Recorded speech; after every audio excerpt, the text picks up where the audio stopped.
What if everything you have ever known, every star, every galaxy, every moment of human history, adds up to exactly 0% of reality?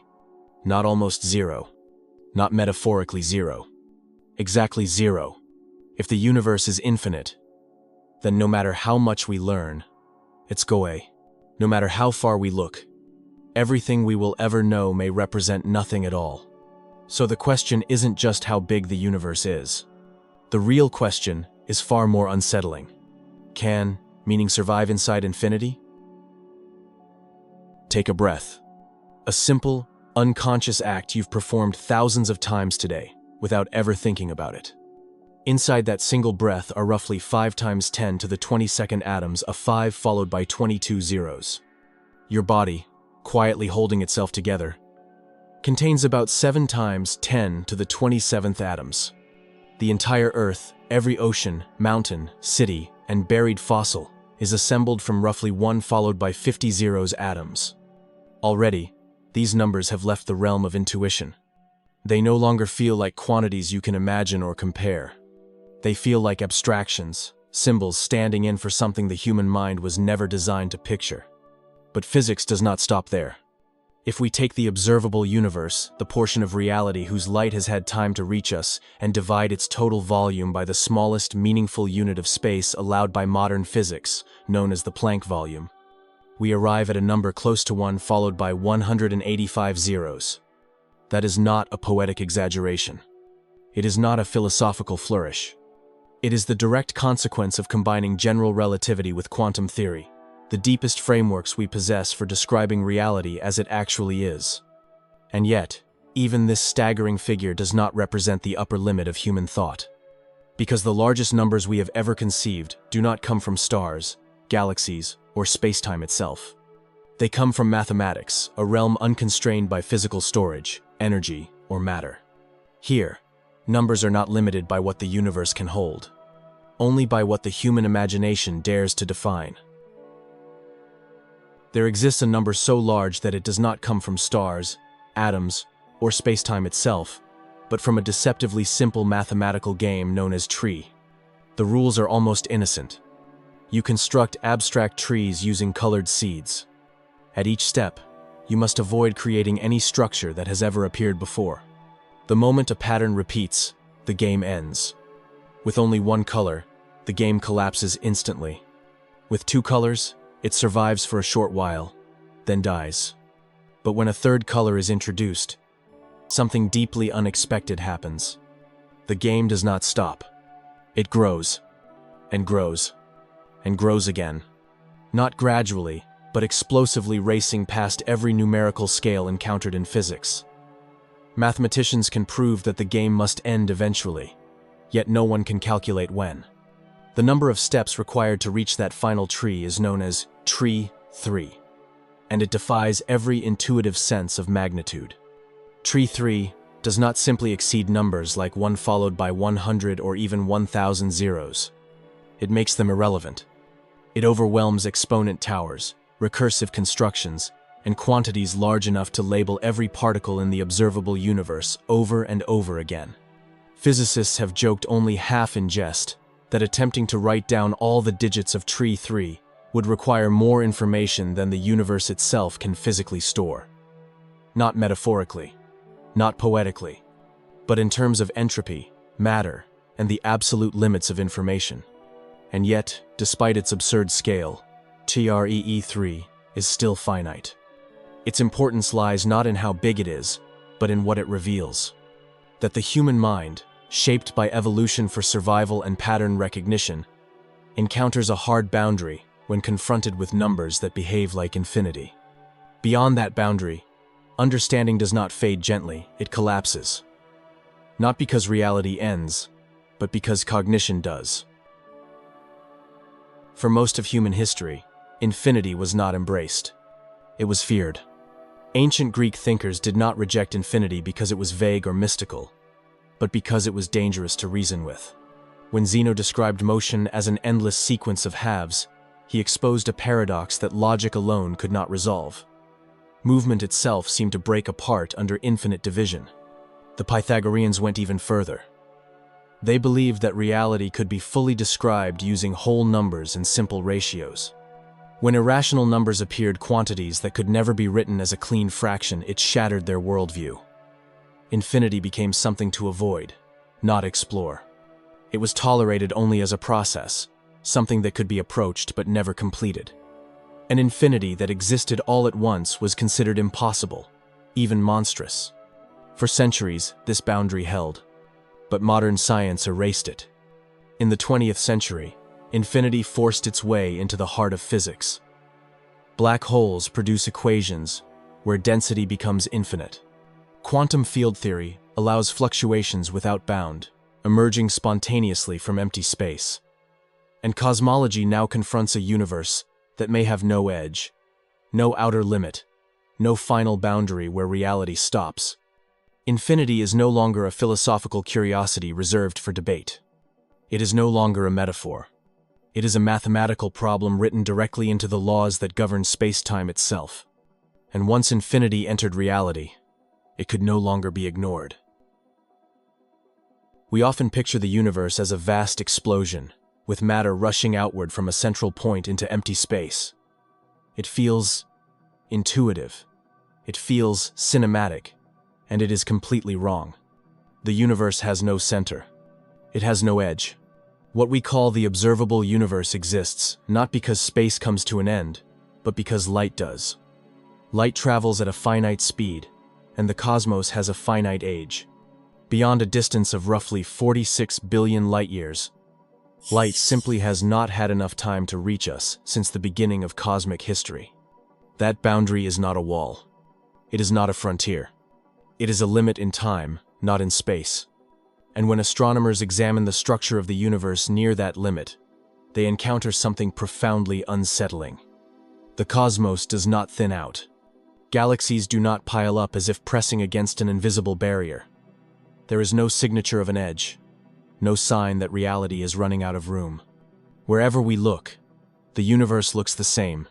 On the largest scales we can measure, matter and energy are distributed with extraordinary uniformity. Space does not curve inward or outward in any obvious way. Instead, it appears flat, a geometry that stretches cleanly in every direction without closing back on itself. And flat space leaves us with only two possibilities.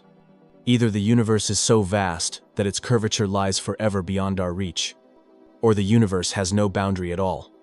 Either way, the edge we keep searching for simply does not exist. There is one escape from the idea of an infinite universe that has long appealed to physicists for its quiet elegance. Space itself may be finite, yet completely without edges. The analogy is familiar. The surface of the Earth is finite in area, but it has no boundary. You can travel in a straight line for as long as you like and never encounter a wall or a drop-off. Instead, you eventually return to where you began, having circled the globe without ever crossing an edge. Cosmologists suggest that space itself could behave in the same way. In such a universe, traveling far enough in one direction would not take you to an outer limit of reality. It would bring you back, seamlessly, to your starting point. No walls, no borders, no outside to fall into. Modern observations do not rule out this possibility, but they place strict constraints on it. For space to curve back on itself and still appear flat across the region we can observe, the universe must be enormous.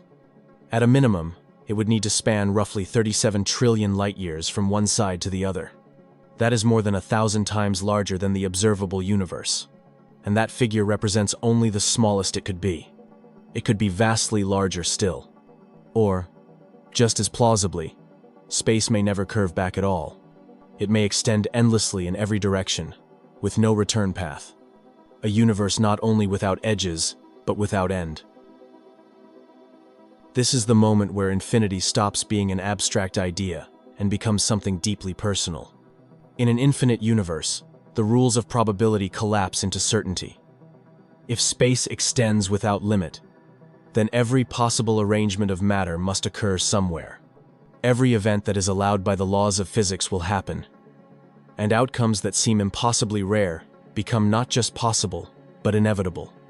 The implications are staggering. There would be infinitely many Earth-like planets scattered across the cosmos, infinitely many galaxies indistinguishable from our own, and, according to many leading cosmological models, infinitely many versions of you.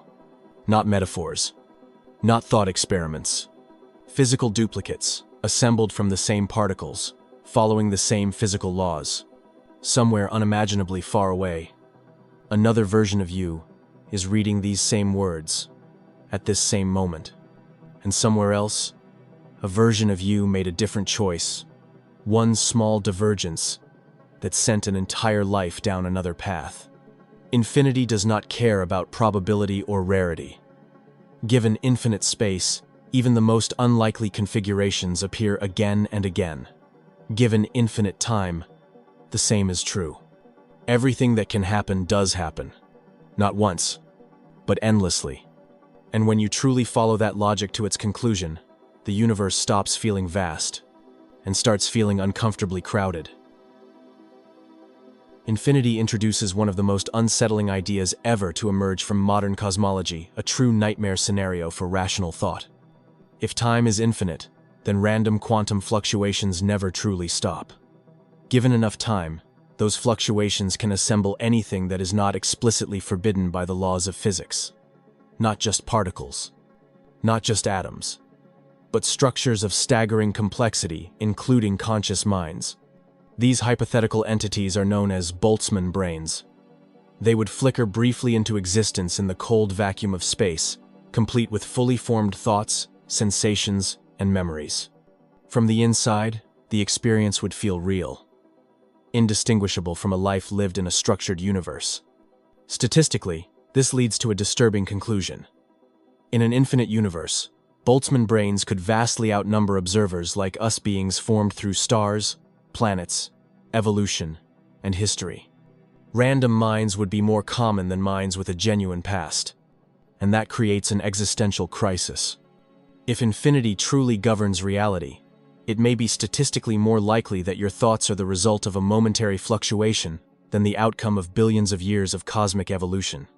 That the universe you remember never existed. That your memories are artifacts, not records. Most cosmologists recoil at this implication, not because it feels uncomfortable, but because it destroys the foundation of science itself. If observers are more likely to be random than real, then observation loses meaning and explanation collapses. Infinity, taken seriously, does not just challenge our understanding of the universe. It threatens the very idea that understanding is possible at all. One possible way out of these paradoxes is a theory known as eternal inflation, an idea that does not eliminate infinity, but reshapes it. In this model, space itself never fully stops expanding. Inflation continues endlessly, driven by fields that stretch the fabric of reality faster than light can traverse it. But within this ever-inflating background, local regions can slow down, cool, and settle. When they do, they form what physicists call bubble universes, self-contained pockets of space and time. Our universe would be one such bubble. A single region where inflation ended, matter condensed, stars ignited, and laws of physics took on stable values. Beyond it, countless other bubbles may exist, forming an endless cosmic foam. Some may resemble our universe closely. Others may operate under entirely different physical rules, different particle masses, different forces, even different dimensions. In such a picture, infinity becomes unavoidable. Not just in space, but in possibility. And yet, even here, we encounter a hard and humbling truth. No observation we can ever perform from within our own bubble can confirm or deny the existence of an infinite multiverse. The boundaries between these regions expand faster than any signal could cross. No telescope, no detector, no future technology can bridge that gap. Infinity, if it exists, does not announce itself. It leaves no fingerprints. It offers no decisive evidence. It hides perfectly forever, just beyond the horizon of what can be known. So where does that leave us? If the universe is finite, it is still vast beyond comprehension. If it is infinite, then everything we have ever known is a vanishingly small fragment of reality. And yet, we still ask questions. We still build models. we still search for structure inside the unknown. At Deep Space Inquiry, we don't explore the universe because it guarantees answers. We explore it because the questions themselves are the closest thing to meaning we may ever have. Even if the universe is infinite, our curiosity is what gives it shape.